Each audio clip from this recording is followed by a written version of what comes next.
मानव सेवा paramedical college Anjangaon सूची की तरफ से आप सभी का स्वागत है इस क्लास में। आज की जो DNYT का क्लास है हमारा, उसका टॉपिक है first aid for burning, means जलने पर प्राथमिक उपचार। जब भी जलने की कंडीशन हम लोग देखते हैं, कोई ऐसा इंसिडेंट देखते हैं, कोई ऐसा व्यक्ति देखते हैं जो जला है, तो उसके लिए हम लोग कौन सा ट्रीटमेंट करेंगे, कैसा डायग्नोसिस करेंगे और उसको प्राथमिक उपचार क्या देंगे, ये सारी चीज़ें हम लोग यहाँ पे देखने वाले हैं। ठीक है, तो ये जो हमारा टॉपिक है फर्स्ट एड ऑफ बर्निंग, इसमें हम लोग देखेंगे कि बर्निंग क्या है, फिर उसके लेवल्स कौन से हैं, उसकी डिग्री कौन सी है, फिर हर एक डिग्री है उसका ट्रीटमेंट कैसा होगा, उसमें क्या क्या प्रिकॉशंस लेना है, ये सारी चीज़ें हम लोग इस टॉपिक में देखने वाले हैं। ठीक है, तो अब बर्निंग पहले समझना पड़ेगा कि बर्निंग क्या है। तो बर्निंग ऐसा ही नहीं कि सिर्फ फायर की वजह से हो गया, मतलब कोई आग कहीं लग गई तो वहाँ पे जलेगा, ऐसा नहीं। तो छोटा चटका लगने से लेकर सीवियर होल बॉडी बर्निंग तक, ये सभी कंडीशंस बर्निंग में आएगी। ठीक है, जैसे कि हमारी स्किन जल गई है कोई आग की वजह से, या मैच बॉक्स की वजह से, या फिर कहीं स्मोक है उसकी वजह से, या फिर कोई भी हीटिंग सोर्स है उसकी वजह से अगर जल गए तो वो भी बर्निंग में आएगा। कोई केमिकल के कांटेक्ट में हम लोग आ गए हैं तो वो भी बर्निंग में आएगा। अगर बहुत देर तक सनलाइट में है तो वो भी बर्निंग में आता है। कई बार आपने देखा होगा कि सन बर्न होता है, मतलब स्किन पे ब्लैक स्पॉट पड़ते हैं, तो वो भी बर्निंग में ही आएगा। ठीक है, फिर इसके अलावा जैसे केमिकल्स है, स्मोक है, हर चीज़ जो जिसकी वजह से हमें डैमेज हो रहा है, हमारे स्किन को जिसकी वजह से डैमेज हो रहा है, हमारे टिश्यूज़ डैमेज हो रहे हैं, उसको हम लोग बोलते हैं बर्निंग। ठीक है, तो इसका डेफिनेशन क्या होगा?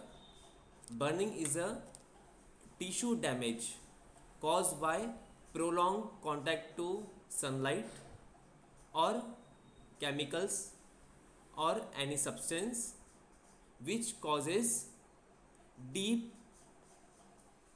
damage in the skin with cells, bones and tissues.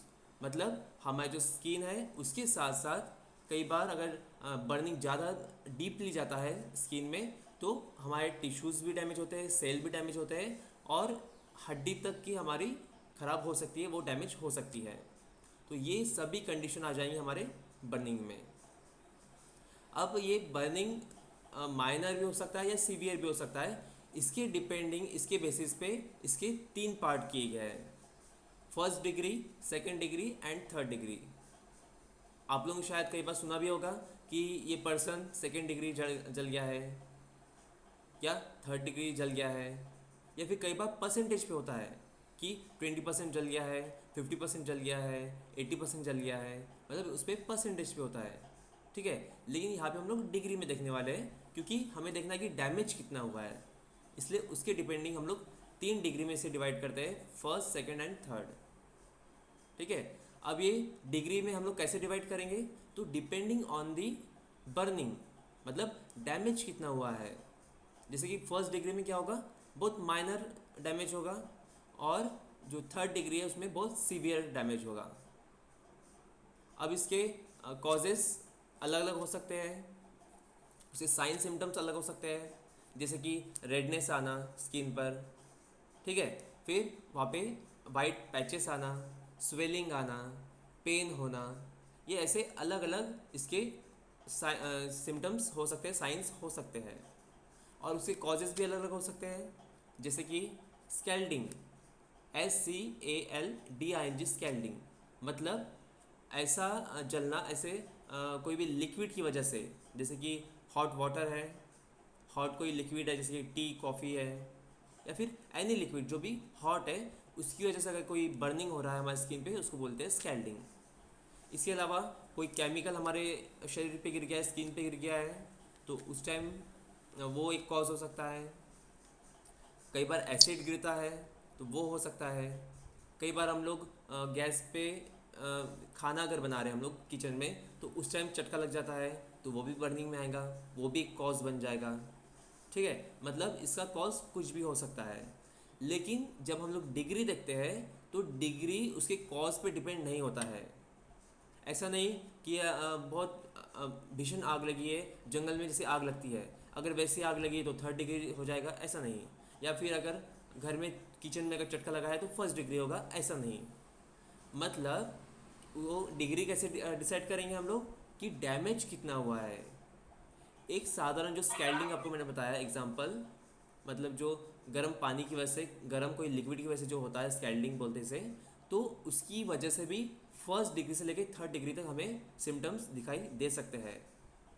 सिर्फ ये डिपेंड करता है कि वो कितना गर्म पानी था या फिर जो भी लिक्विड था वो कितना गर्म था और वो कितनी देर तक हमारी स्किन में कांटेक्ट में था। तो ये हम इस पे डिपेंड करता है कि उसकी डिग्री क्या है, 1st डिग्री है, 2nd डिग्री है या फिर 3rd डिग्री है। ठीक है, अब ये डिग्री के हिसाब से हम लोग देखेंगे कि वो डिग्री में क्या क्या होता है, फिर उसका ट्रीटमेंट कैसा किया जाएगा और फिर बाद में उसके प्रिकॉशंस क्या क्या लेना है। ठीक है, अब कोई भी जब हमें डैमेज होता है कोई भी फायर की वजह से, कोई इन्फ्लामेशन होता है, तो इसमें हम लोग क्या करते हैं, कुछ होम रेमेडीज़ लगाते हैं, मतलब घरगुती कुछ उपचार करते हैं। कई बार मेडिकल कांटेक्ट करना पड़ता है, मतलब वो भी डिपेंड है हमारी सीवियरिटी पे। लेकिन ऐसे कंडीशन में जब भी बर्निंग होता है तो अगर केमिकल बर्निंग हुआ है या फिर इलेक्ट्रिकल बर्निंग हुआ है तो बहुत सीवियरिटी पे हमें काम लेना पड़ता है। मतलब ये इमरजेंसी कांटेक्ट होता है इसमें, क्योंकि केमिकल और जब इलेक्ट्रिकल बर्निंग होता है तो बाहर स्किन के साथ साथ इंटरनल ऑर्गन्स भी डैमेज हो सकते हैं। जैसे कि कई बार क्या होता है, जब भी इलेक्ट्रिकल शॉक बैठता है या फिर इलेक्ट्रिक वायर के अगर हम लोग कांटेक्ट में आते हैं, उसकी वजह से अगर बर्निंग हुआ है तो कई बार हमारा जो ब्लड है वो पूरा सूख जाता है या फिर इंटरनल ऑर्गन पे उसका बहुत बुरा इफ़ेक्ट पड़ता है।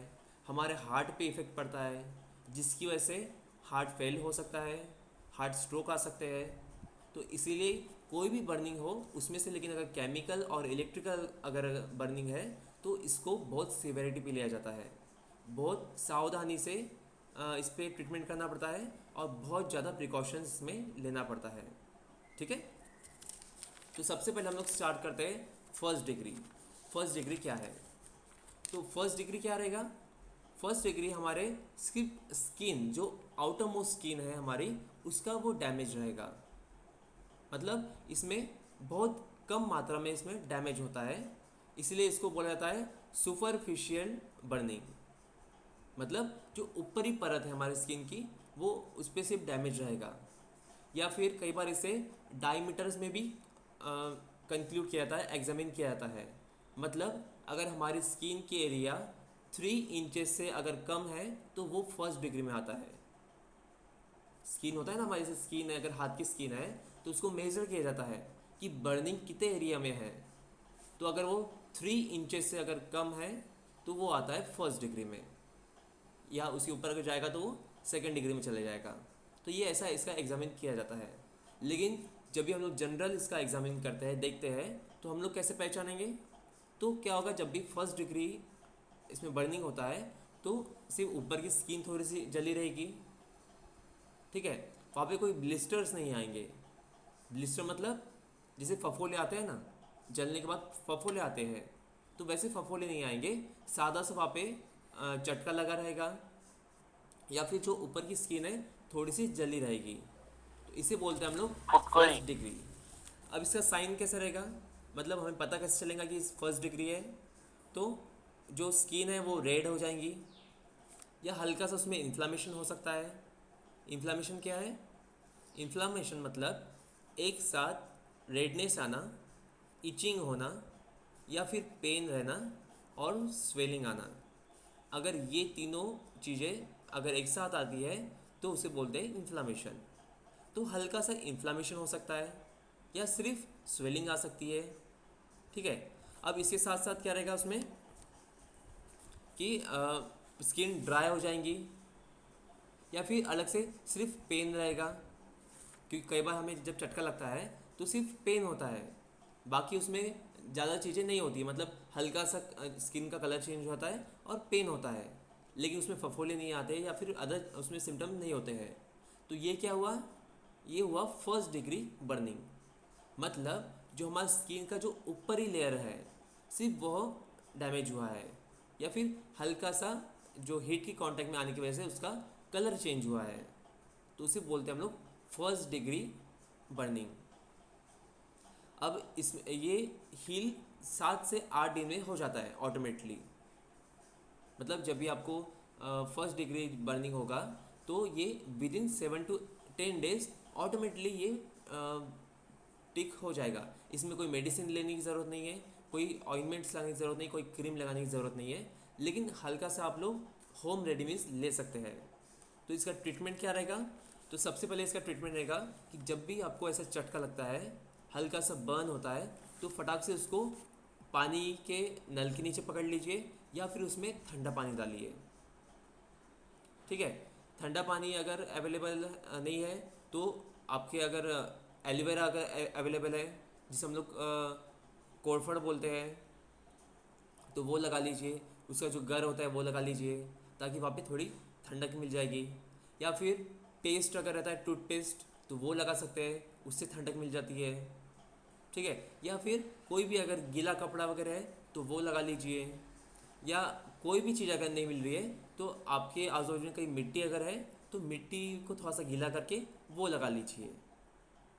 ठीक है, इससे क्या होगा, जो स्किन आपका बर्न हुआ है या वहाँ पे जो हीट तैयार हुई है, जो गर्मी तैयार हुई है, वो डीप अंदर स्किन में नहीं जाएंगी और ऊपर के ऊपर वो ठंडक मिलने की वजह से वहाँ पे वो ख़त्म हो जाएंगी। अदरवाइज़ क्या होता है, कई बार झटका थोड़ा सा लगता है, लेकिन अगर वहाँ पे फॉर एग्जांपल अगर तेल गिर गया है, होता है बहुत बार हम लोग खाना जब बनाते हैं तो तेल गिरता है, तो ऐसे में क्या होता है कि वो हल्का सा ऊपर ही वहाँ पे डैमेज होगा, लेकिन अगर उसको वहाँ से हटाया नहीं गया या फिर अगर उसमें ठंडक पहुँचाई नहीं गई तो वो डीप डैमेज हो सकता है। मतलब अंदर ही लेयर वहाँ पे डैमेज हो सकती है। इसलिए क्या करना है, जब भी चटका लगता है या फिर हल्का सा कोई बर्न अगर हुआ है तो तुरंत उसे एलोवेरा, टूथपेस्ट या फिर जो ठंडक मिले ऐसी चीज़ वहाँ पे लगा लीजिए। सबसे बेस्ट होता है इसमें मिट्टी। मिट्टी में थोड़ा पानी डालकर उसको लगा लीजिए, तो वहाँ पे आपका स्किन कलर भी ख़राब नहीं होगा, स्किन कलर भी ब्लैक वगैरह होता है तो वो नहीं होगा, और जो सेल डैमेज है या फिर टिश्यू अंदर का डैमेज है वो डैमेज नहीं होगा। या फिर कई बार क्या होता है कि अगर आज चटका लगा तो 1-2 दिन में उसका फफूले आते हैं, तो वो भी नहीं आएंगे। ठीक है, तो ये हुआ इसका ट्रीटमेंट। अब इसमें कुछ प्रिकॉशंस लेना है, तो प्रिकॉशंस क्या लेंगे, जैसे कि डायरेक्ट आइस मसाज नहीं करना है। बहुत बार क्या करते हैं कि जैसे कि अगर कोई चटका अगर लग गया है और वहाँ पे बहुत जलन अगर हो रही है तो हम लोग डायरेक्ट आइस क्यूब लेते हैं और उस पर मसाज करते हैं, तो ये गलत है। ये इसकी वजह से हमारा पेन बढ़ सकता है या फिर जो डैमेज है वो बढ़ सकता है। तो अगर आपको आइस यूज़ करना है तो कैसे करना है कि एक हाथा कपड़ा लीजिए और उसमें आइस क्यूब भरकर फिर हल्का सा उसमें मसाज करिए। ठीक है, या फिर वो आइस क्यूब पानी में डालिए, पानी ठंडा करके फिर वो हमारे हाथ पे डालना है या फिर जहाँ पे भी डैमेज हुआ है वहाँ पे डालना है, लेकिन डायरेक्ट आइस क्यूब से उस पर रब नहीं करना है या फिर आइस मसाज नहीं करना है। ठीक है, या फिर कई बार क्या होता है कि छोटे चटके लगने की वजह से, जैसे कि तेल गिरना, तो इसकी वजह से वो ओपन होते ही हमारी स्किन, मतलब वहाँ पे जख्म तैयार होती है। तो ऐसे इसमें आइस मसाज तो करना ही नहीं है, लेकिन कोई कॉटन की के मदद से इसको पोंछना भी नहीं है। होता है ना, कई बार हम लोग कॉटन से हम लोग क्रीम लगाते हैं उसके ऊपर, जो भी साधारण क्रीम होंगी, बोरो प्लस है या फिर जो भी बोरोलिन है, हम लोग उसके ऊपर लगाते हैं ताकि थोड़ी सी हमें राहत मिले। लेकिन कॉटन कॉटन का यहाँ पे यूज़ नहीं करना है। अगर जो जख्म हुई है, जो वुंड है, अगर वो ओपन है तो उसमें कॉटन का यूज़ नहीं करना है, क्योंकि क्या होगा, जो कॉटन के छोटे छोटे जो फाइबर्स है, जो रेशे होते हैं उसके, वो वहाँ पे चिपक कर आगे इन्फेक्शन बढ़ा सकते हैं। क्योंकि अगर वहाँ पे वो अटक के रह जाएंगे तो वहाँ पे पस वगैरह तैयार हो सकता है, वो जो स्किन है वो ओपन रह सकती है और आगे इन्फेक्शन बढ़ा सकती है।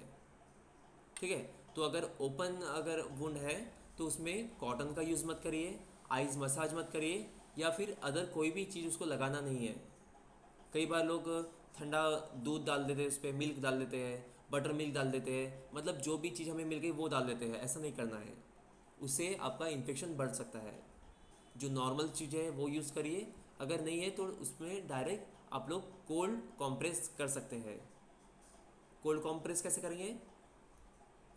ठंडा पानी लीजिए, उसमें नैपकिन डुबाकर उस पर रखिए, जहाँ पे भी जलन हो रही है हमें, ओपन वुंड अगर है तो भी चलेगा, कोई प्रॉब्लम नहीं है, उस पर वो रखिए। या फिर कोल्ड कॉम्प्रेस के बैग मिलते हैं, रबर के बैग मिलते हैं। अब कई बार हमारे पास वो नहीं होते, तो इसलिए हम लोग जनरली नैपकिन का यूज़ करते हैं। ठीक है, तो ठंडा पानी का नैपकिन यूज़ करिए, और फिर थोड़ी सी राहत मिलने के बाद उसको हाथ से क्रीम वगैरह आप लगा सकते हैं। ठीक है, लेकिन अगर ब्लीडिंग वगैरह हो रहा है तो पहले उसको साफ़ पानी से धो लेना है और बाद में उसमें क्रीम लगाना है।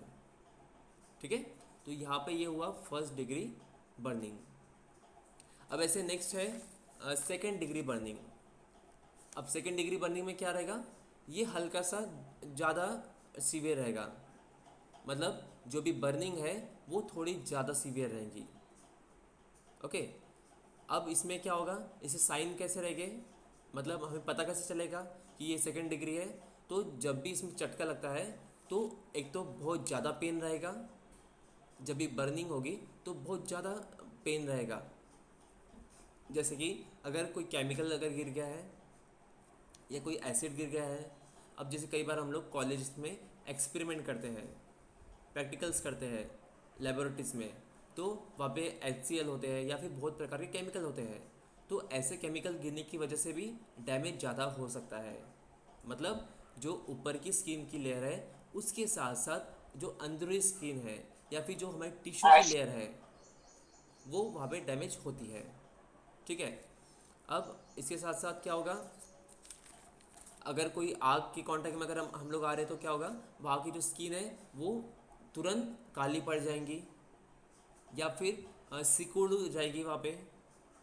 जैसे कि क्या, अगर कोई भी चटका लगता है तो सिकुड़ जाती है स्किन, कॉन्ट्रैक्ट हो जाती है, तो वो यहाँ पे हो जाएगा। फिर उसके बाद में वहाँ पे ब्लिस्टर तैयार हो जाएंगे, मतलब फफोले आ जाएंगे। फफोले आपने देखा होगा कई बार, जब भी हमें चटका लगता है, अगर वो बहुत ज़्यादा हीट के कांटेक्ट में हम लोग आ रहे हैं तो वहाँ पे फफोले तैयार होते हैं, जिसे हम लोग ब्लिस्टर बोलते हैं। मतलब उसमें ऐसे स्किन की लेयर हमारी थोड़ी ऊपर आ जाती है, बबल्स टाइप, और उसमें पस भर जाता है, पस या फिर कोई लिक्विड। तो ये भी पानी क्या भर है, जाए। ये हमारे स्किन का एक रिस्पॉन्स है, हमारे बॉडी का एक रिस्पॉन्स है। क्योंकि जहाँ पे भी हमारी स्किन डैमेज हो रही है हीट की वजह से, तो हमारी स्किन क्या करती है, वहाँ पे ब्लिस्टर तैयार करती है, ताकि पर्टिकुलर एरिया में वहाँ पे ठंडक पहुँचाई जाए, वहाँ पे कूलिंग इफेक्ट दिया जाए, ताकि जो अंदर के जो सेल्स हैं, टिश्यू सॉरी, जो टिश्यूज़ है वो डैमेज ना हो सके इसलिए। ठीक है, तो ये हमारे बॉडी का ही एक रिस्पॉन्स होता है यहाँ पे। तो इसे आप लोग बता सकते हैं, तय कर सकते हैं कि यहाँ पे सेकेंड डिग्री बर्निंग हुआ है। अब इसका ट्रीटमेंट कैसा रहेगा? तो ट्रीटमेंट सबसे पहले इसमें क्या करना है, आपको नल के नीचे हाथ को पकड़ना है, या फिर जो भी स्किन एरिया में डैमेज हुआ है उसको नल के नीचे पकड़ना है, मतलब बहते पानी के नीचे पकड़ना है, वो ठंडा पानी होना चाहिए। तो इसे 4 to 5 मिनट्स आपको वहाँ पे इन्फेक्टेड एरिया को पकड़ना है, ताकि वहाँ पे ठंडक मिल सके। क्योंकि ऑलरेडी क्या हो रहा है, अब कई बार जलता बहुत है लेकिन ब्लिस्टर तुरंत नहीं आते हैं, मतलब फफोले जो तुरंत नहीं आते हैं, और कई बार तुरंत फफोले आते हैं। तो आपको क्या करना है, कोई भी ट्रीटमेंट स्टार्ट करने के पहले, कोई भी चीज़ लगाने के पहले वहाँ पे पानी के नीचे उसको पकड़ना है 4 to 5 मिनट्स के लिए। या फिर अगर आपको ठीक लग रहा है तो उससे ज़्यादा वक्त भी आप लोग पानी के नीचे उसको पकड़ सकते हैं, ताकि क्या होगा, जो स्किन डैमेज हुई है हीट की वजह से, तो वहाँ पे उसको राहत मिलेगी, जो भी सेल्स है टिश्यूज़ है वो डैमेज होने से बच जाएंगे। ठीक है, अब इसके साथ साथ आप लोग क्या कर सकते हैं, उसमें एलोवेरा जेल लगा सकते हैं। अब एलोवेरा जेल जब लगाते हैं इसमें, तो आपको डायरेक्ट नहीं लगाना है। जैसे कि फर्स्ट डिग्री में हमने देखा कि हमने डायरेक्ट लगा दिया, लेकिन यहाँ पे क्या हुआ है, ब्लिस्टर आए हैं, तो उसके ऊपर डायरेक्ट हमें जेल नहीं लगाना है। तो एक कॉटन लीजिए, कॉटन का पतला लेयर निकाल कर उसमें एलोवेरा जेल डालिए और फिर वो ब्लिस्टर पे रखिए। या फिर अगर ब्लिस्टर नहीं आए, सिर्फ वहाँ पे अगर बर्न हुआ है, तो उसके ऊपर रखिए। तो क्या होगा, ये एलोवेरा के ठंडक की वजह से यहाँ पे आपको राहत मिलेंगी। ठीक है। इसके साथ साथ आप लोग मड अप्लाई कर सकते हैं। अब मड भी आप जब अप्लाई करोगे तो डायरेक्ट नहीं करना है। एक कॉटन लेकर या फिर पतला कॉटन का कपड़ा लेकर उसके ऊपर मड रखना है।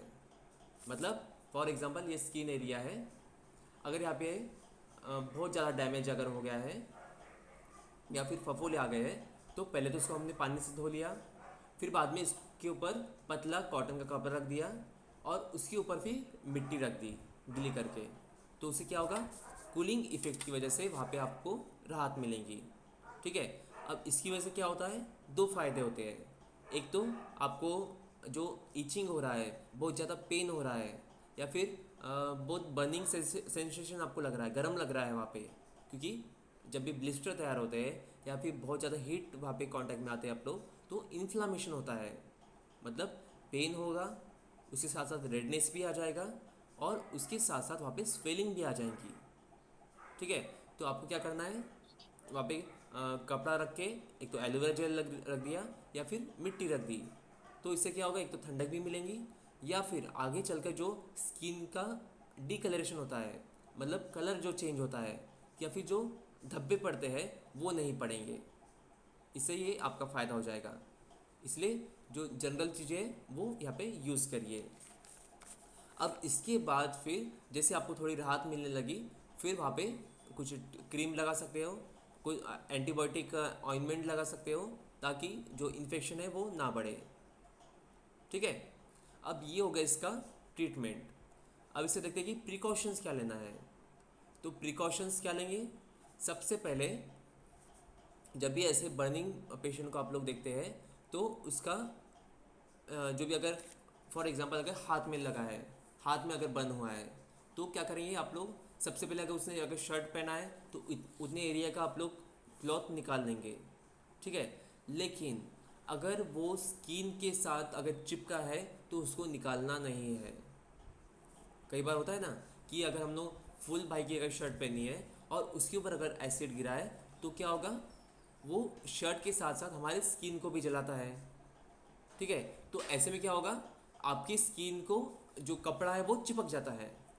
ठीक है। तो आपको ये प्रिकॉशन लेना है, अगर वो स्किन में अगर कपड़ा चिपका है तो ऐसे टाइम क्लॉथ को रिमूव नहीं करना है। ठीक है। लेकिन अगर उस स्किन को वो कपड़ा चिपक गया है तो उसको वैसे के वैसे ही रखना है। ठीक है। तो ये एक प्रिकॉशन यहाँ पे लेना है। दूसरा, कोई भी होम रेडीमेड्स यहाँ पे यूज़ नहीं करनी है। जैसे कि आपको बताया था मैंने कि कोई भी लिक्विड उस पर डाल दिया ठंडा, या फिर बहुत से लोग बटर मिल्क डाल देते हैं, दूध डाल देते हैं, या फिर जो भी उन्हें चीज़ मिलती है पेस्ट लगा लेते हैं। तो ऐसे इसमें ये चीज़ें यूज़ नहीं करना है। ठीक है। क्योंकि इसकी वजह से वहाँ पे इन्फेक्शन बढ़ सकता है। जो भी वहाँ पे हो सकता है वहाँ पे ओपन वुंड हो जाए, या फिर जो डैमेज हुआ है स्किन का वो बहुत ज़्यादा प्रमाण में हो। क्योंकि यहाँ पे जब डैमेज होता है वो 3 इंचेस से ज़्यादा होता है। मतलब जब स्किन एरिया हम लोग गिनते हैं ना कि कितना डैमेज हुआ है, तो यहाँ पे 3 इंचेस से ज़्यादा रहेगा, मतलब ज़्यादा प्रमाण में यहाँ पे डैमेज रहेगा। तो ऐसे में वो वहाँ पे ब्लिस्टर तैयार हो जाएंगे, वो स्किन है वो ओपन हो जाएंगी, हो सकता है वहाँ से ब्लीडिंग तैयार हो जाए, हो सकता है वहाँ पे पस निकलने लगे। तो ऐसे कई सारे वहाँ पे कंडीशन हो सकते हैं। तो ऐसे इसमें कोई भी चीज़ डायरेक्ट अप्लाई नहीं करना है। ठीक है।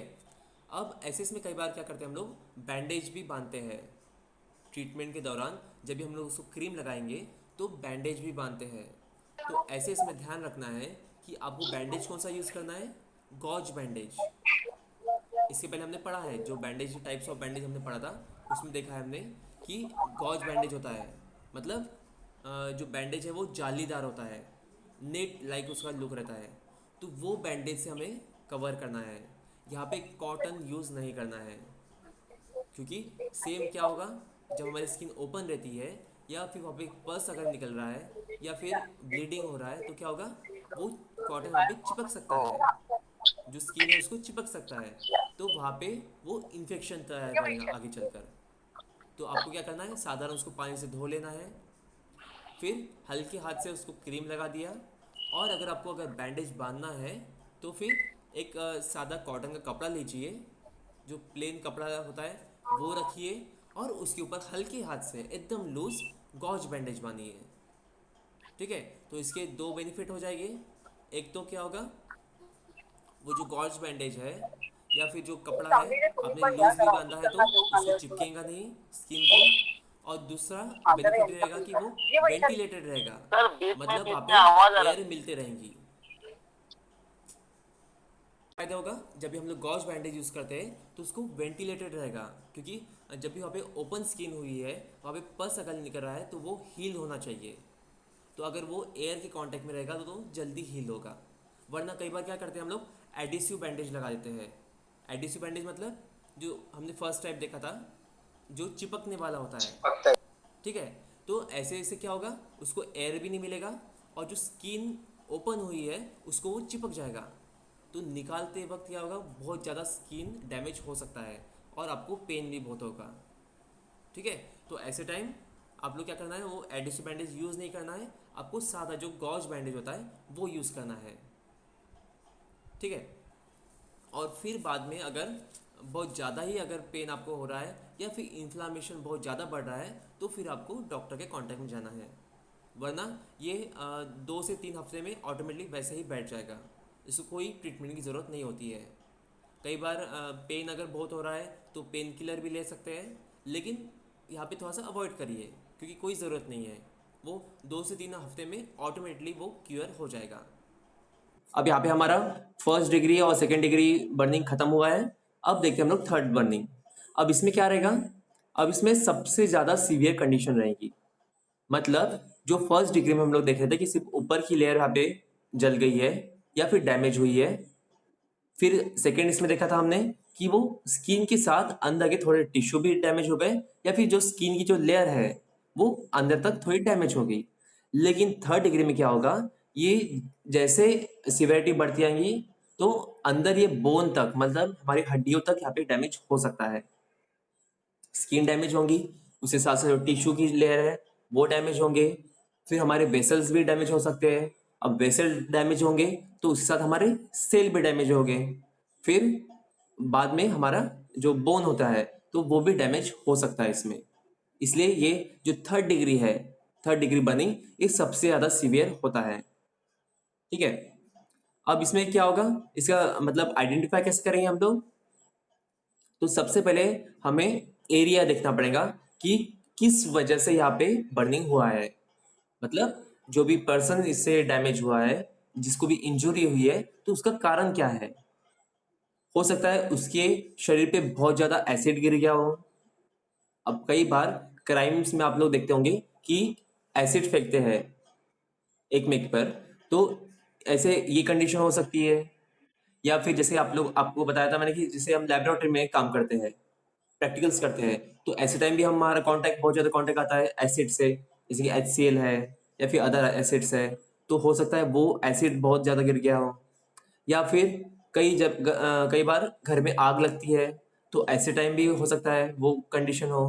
या फिर कई बाहर जैसे जंगल वगैरह है, उसमें बर्निंग होता है, तो वहाँ पे भी लोग रहते हैं, गार्ड रहते हैं, तो वो कंडीशन हो सकती है।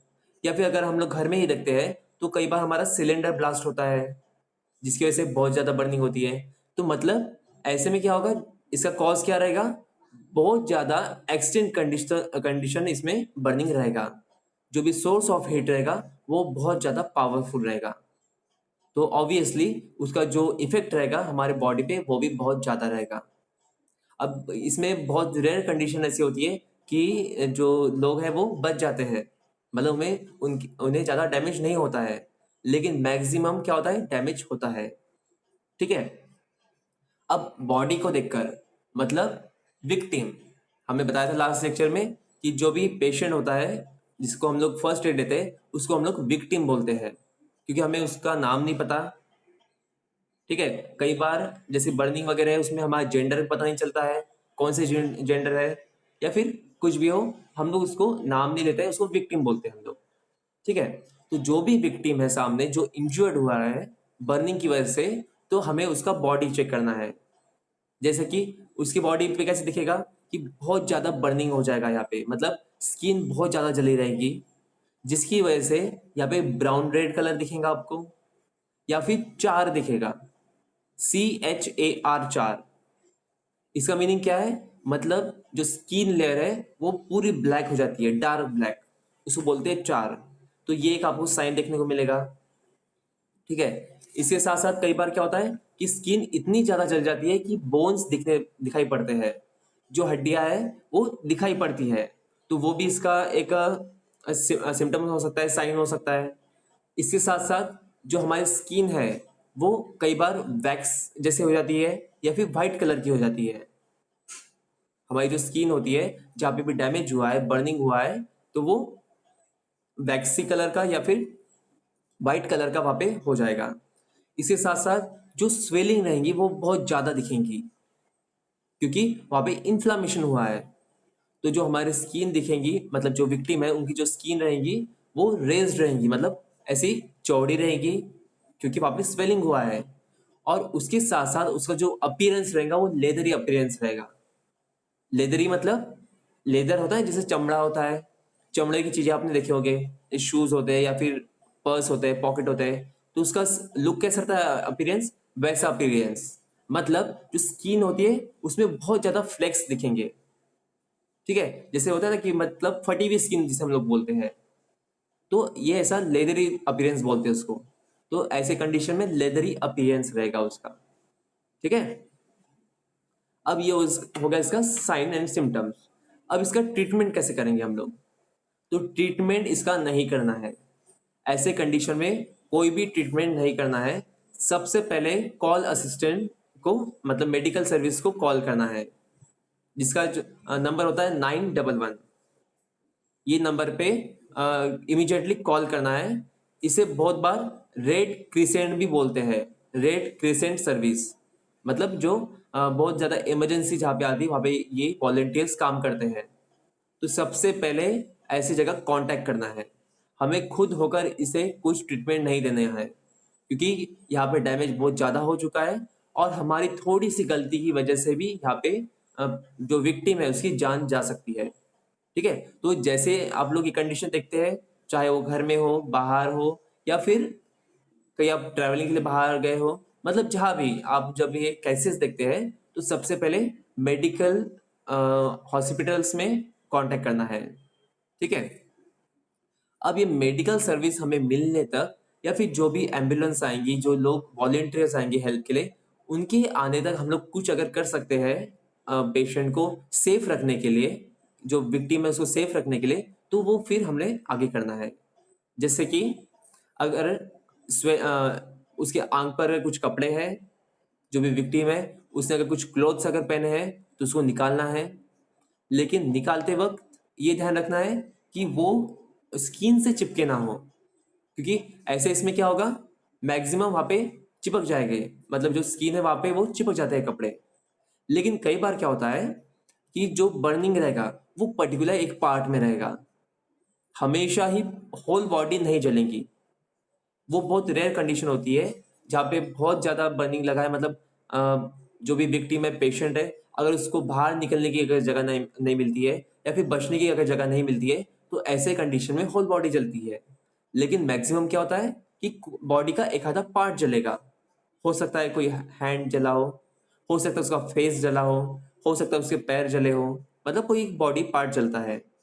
तो आपको क्या करना है, सबसे पहले उसको एक सेफ प्लेस पे लाना है, ताकि जो भी सोर्स ऑफ हीट है जिसकी वजह से वो जला है उसके वो कांटेक्ट में ना आ पाए, उसके कांटेक्ट से वो दूर हो जाए, ताकि जो डैमेज जो बढ़ रहा है वो उसको हम लोग कंट्रोल कर सके। ठीक है। या फिर कोई अगर आग लगी है उसको अगर हम लोग बुझा सकते हैं, उसको अगर कंट्रोल कर सकते हैं तो उसको कंट्रोल करना है। लेकिन ये सब करने से पहले सबसे पहले हमें विक्टिम पे ध्यान देना है। सबसे इंपॉर्टेंट क्या है, विक्टिम।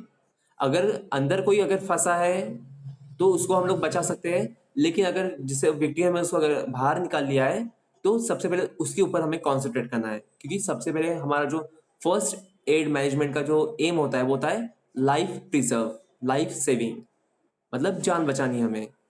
तो सबसे पहले सब छोड़कर पहले विक्टिम पर ध्यान देना है। तो उसको ऐसे सेफ प्लेस पर लेके जाइए जहाँ पे जो हीट सोर्स है, मतलब जिसकी वजह से वो जल रहा है, उसको वो कांटेक्ट ना कर सके। ठीक है। फिर सेकंड स्टेप उसको करना है कि उसके क्लोथ्स निकालिए, क्योंकि क्या होगा कोई बॉडी पार्ट में अगर जहाँ पे क्लोथ है तो स्वेलिंग की वजह से वो वहाँ पे प्रेशर डाल सकता है। जैसे कि अगर हमारा हाथ है, अगर विक्टिम का अगर हाथ वहाँ पे इन्फ्लामेट हुआ है तो क्या होगा, थोड़ी देर में वो इन्फ्लामेशन बढ़ते जाएगा, मतलब सूजन जो स्वेलिंग है वो बढ़ती जाएगी, तो वहाँ पे टाइटनेस आ सकता है कपड़े की वजह से। तो इसीलिए हो सके जिस तरह भी उसके क्लोथ निकाल दीजिए, जहाँ पे भी उसको इन्फ्लामेशन हुआ है, जहाँ पे इंजुरी है वहाँ का कपड़ा निकाल दीजिए। लेकिन ध्यान रहे कि वो कपड़ा स्किन से चिपका ना हो, क्योंकि अगर स्किन से चिपका रहेगा और फिर अगर हम उसको अगर खींचेंगे या निकालेंगे तो स्किन लेकर बाहर आ सकता है। तो ऐसे में कपड़े को नहीं निकालना है। फिर इसके साथ साथ हम लोग क्या करेंगे, उसकी ब्रीदिंग को चेक करना है, क्योंकि कई बार जो विक्टिम है, पेशेंट है, वो अनकॉन्शियस हो जाता है। तो उसकी ब्रीदिंग को चेक करना है कि ब्रीदिंग ठीक से चल रही है क्या। ठीक है। या फिर अगर ब्रीदिंग ठीक से चल रही है तो उसको पूछना है आप कंफर्टेबल हो क्या, पानी पीना है क्या, मतलब ऐसी चीज़ें उसको पूछना है और उसको रिलैक्स करना है। उसको बताना है कि हमने मेडिकल को कांटेक्ट कर लिया है और बहुत जल्द आपका ट्रीटमेंट स्टार्ट हो जाएगा। ठीक है। क्योंकि इस कंडीशन में पेशेंट की मेंटल स्टेबिलिटी बहुत ज़रूरी है, उसको मेंटली स्टेबल करना बहुत ज़रूरी है। ठीक है। फिर इसके साथ साथ हम लोग क्या कर सकते हैं, अगर जैसे कि अगर हाथ में अगर इंजुरी हुई है तो हाथ को एलिवेट करना है, हाथ को उठाना है। या फिर जो भी बॉडी पार्ट है वो अगर वहाँ पे अगर इंजुरी ज़्यादा हुई है, इन्फ्लामेशन अगर ज़्यादा हुआ है, तो उसको हार्ट लेवल से ऊपर रखना है। जैसे अगर हाथ में लगा तो हम लोग क्या करेंगे, हमारे हैंड को एलिवेट कर देंगे। अगर पैर में इंजुरी है तो क्या करेंगे, उसको सीधा लिटा देंगे और उसका पैर एलिवेट करेंगे। क्योंकि क्या होगा, जब भी हम लोग उस पैर का एलिवेट करते हैं तो वहाँ का ब्लड फ्लो कम हो जाता है, जिसकी वजह से स्वेलिंग कम होगी और पेन भी कम रहेगा। तो ऐसे कुछ नॉर्मल चीज़ें आप लोग विक्टिम के लिए कर सकते हैं, लेकिन अदर होम रेमेडीज या फिर कोई क्रीम बैंडेज ये सब चीज़ें नहीं करना है। ठीक है। तो ये खत्म हुआ यहाँ पे थर्ड डिग्री बर्निंग। अब इसके अलावा भी फोर्थ डिग्री भी होता है कई इसमें, लेकिन इतना डीपली आपको नहीं जाना है। ठीक है। फोर्थ डिग्री में क्या होगा, ये जो हमारा स्किन बर्न हुआ है उसके साथ साथ जो बोन डैमेज हुआ है, तो बहुत डीपली इसका बर्निंग जाता है। मतलब थर्ड डिग्री जैसे उसके सब सिम्टम्स रहेंगे, लेकिन वहाँ पे सिवियरिटी बहुत ज़्यादा बढ़ जाती है। जैसे हम लोग बोलते हैं ना कि 80% 90% जल गया है, तो वो फोर्थ डिग्री में आता है। ठीक है। तो यहाँ पे हमारा जो first aid management for burning है वो खत्म हो चुका है। तो आज के लेक्चर हम लोग यही स्टॉप करते हैं। मानव सेवा पैरामेडिकल कॉलेज अंजनगांव सूची की तरफ से आप सभी का धन्यवाद।